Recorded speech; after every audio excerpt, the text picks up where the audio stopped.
Shalom, selamat pagi Bapak Ibu, Saudara-saudari yang dikasihi Tuhan.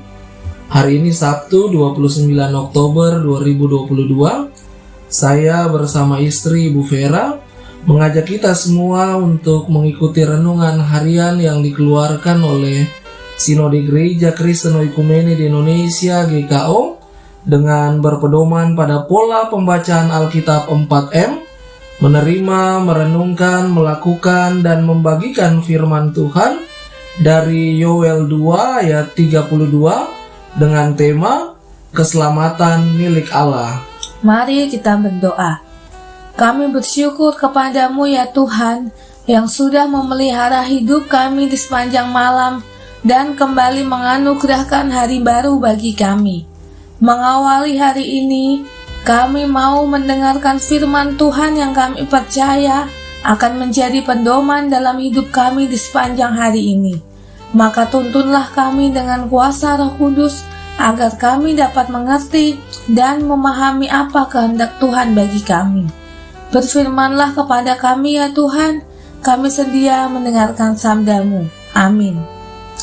Yoel 2 ayat 32, demikian bunyinya. Dan barang siapa yang berseru kepada nama Tuhan akan diselamatkan.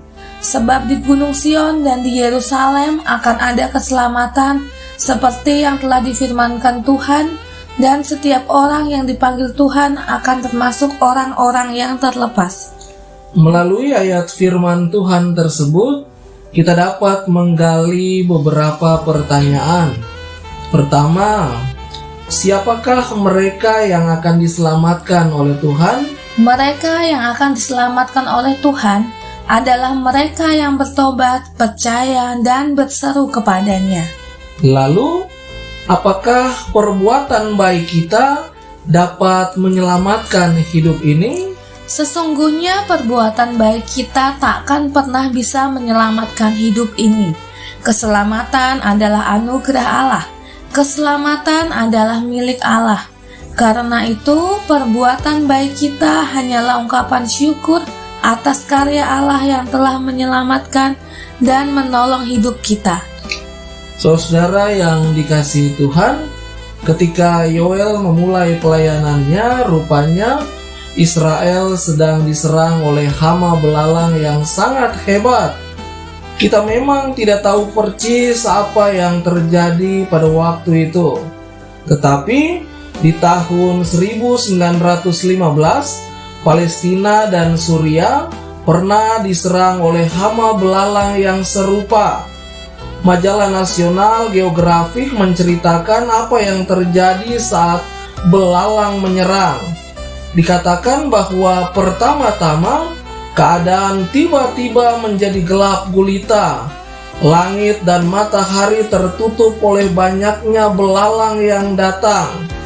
Setiap belalang itu akan segera menyebar dengan kecepatan 183 km sehari.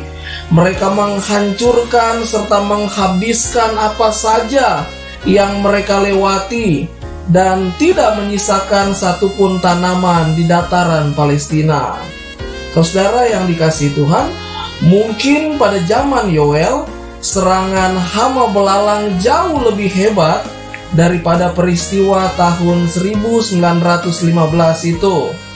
Dalam bencana seperti itu, Yoel kemudian mengingatkan umat Israel akan kedatangan hari Tuhan. Karena itu Yoel terkenal dan dikenal sebagai Nabi Hari Tuhan. Dialah yang mengatakan bahwa hari Tuhan itu akan datang jauh lebih mengerikan daripada hama belalang yang mereka alami pada saat itu. Bencana hama belalang saja sudah begitu hebat, kata Yoel. Apalagi hari Tuhan akan jauh lebih hebat lagi. Namun hari Tuhan itu, kata Yoel, bukan hanya akan menjadi hari yang penuh dengan kegelapan, tetapi juga akan menjadi hari kelepasan dan sukacita bagi umat Allah yang setia dan taat kepadanya. Karena itu, selagi masih ada kesempatan untuk mengubah yang mengerikan menjadi sesuatu yang justru melepaskan itu, Yoel menyerukan agar umat Israel bertobat. Bencana belalang itu dipakai Tuhan sebagai satu momentum yang tepat agar Israel bertobat. Kalau tidak, maka hari Tuhan itu akan datang sebagai bencana yang 1000 kali lebih mengerikan daripada hama belalang tersebut. Saudara yang dikasihi Tuhan, sebagai orang beriman kita yakin bahwa semua keadaan yang terjadi belakangan ini tidak perlu membuat kita stres dan berputus asa. Kita yakin memang ada satu kuasa yang dapat menolong dan memberkati kehidupan kita, yaitu kuasa Tuhan sendiri. Namun, ingatlah baik-baik bahwa kuasa Tuhan itu sendiri hanya akan terjadi kalau kita mau bertobat, berbalik dan meninggalkan jalan kita yang lama. Karena itu, mari pakai kesempatan ini untuk bertobat. Inilah saatnya untuk kita merenung apakah ada sesuatu yang tak perlu dalam kehidupan kita yang harus kita buang, yang harus kita tinggalkan, yang justru membahayakan dan mengancam kehidupan kita. Mungkin itu adalah cita-cita kita yang terlalu tinggi. Mungkin juga sikap dan sifat serakah kita yang mau memiliki semua yang ada di dunia ini.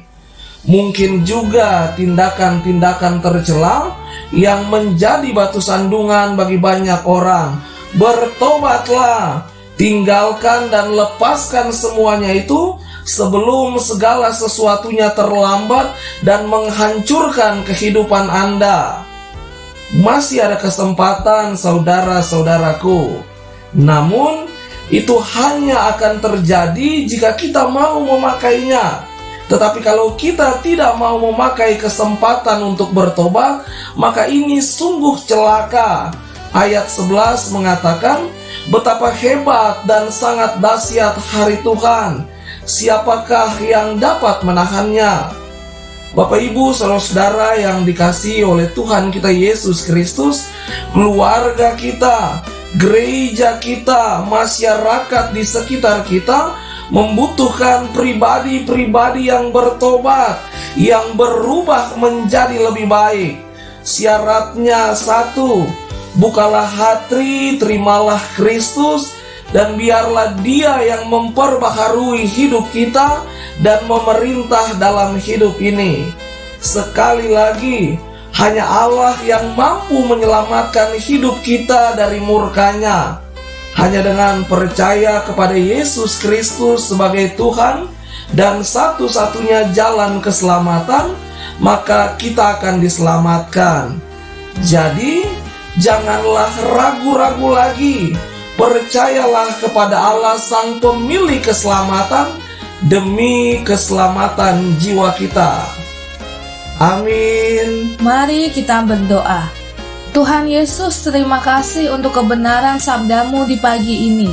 Kami diingatkan bahwa keselamatan adalah milik Tuhan.